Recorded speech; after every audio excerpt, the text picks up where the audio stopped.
Two-handed kettlebell swing is going to be our most basic kettlebell movements. In fact, if you attend one of our kettlebell workshops here in Frisco, Texas, it's going to be the first movement that you learn, and you'll quickly see that every other movement that we teach you will build off of this motion. If you attend our fitness boot camp programs, you'll learn this swing, and until you're proficient at it, we won't move you on to the more complex kettlebell movements. To perform the two-handed swing, first, of course, you need a kettlebell. You're going to stand about 6 to 8 inches behind the kettlebell.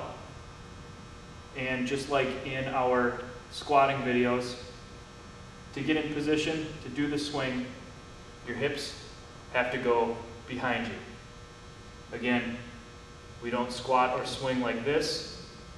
We squat and swing like this. So, hips go back. 2 hands on the bell, and the best analogy I can give you is think of a long snapper in American football. They're going to take that football and snap it way back to the punter. That's what we're going to do with the kettlebell. In position, hips back, 2 hands on the bell. We're going to tilt the bell and slightly drag it toward us, activating our lat muscle, or our armpit muscle. From here, height pass it back, and with explosive hip extension, the kettlebell will swing. Pay attention to my hips. They are doing all of the work. It looks like I'm pulling with my arms. My arms are just going along for the ride. Think of your arms like ropes or chains. All they do is tether the kettlebell to your body. Your hips and legs are doing all of the work. And as you can kind of tell from just that, I'm a little bit winded.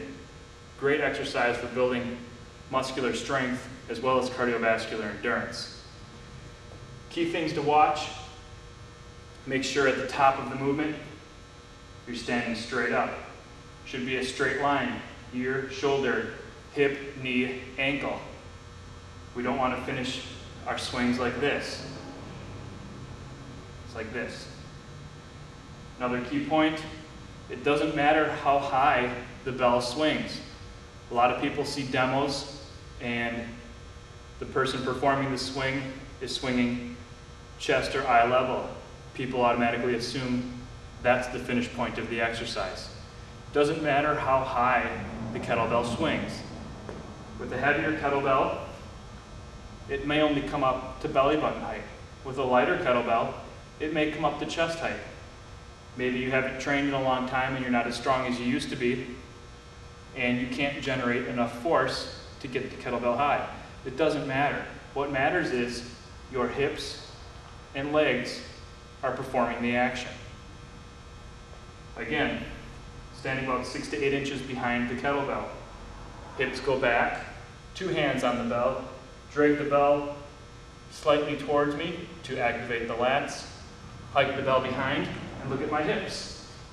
Hips are doing all the work.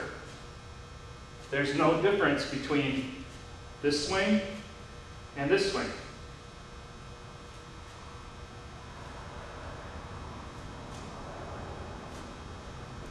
You can see it's all hips all the time. The basic kettlebell swing. It's going to take a while to get used to it. You're going to have a tendency to want to lift the weight rather than let it swing. But that's what our kettlebell workshops are for. So if you're local in Frisco, Texas, stop by and see us for an all-day kettlebell workshop. If not, set up some one-on-ones. We can do that also.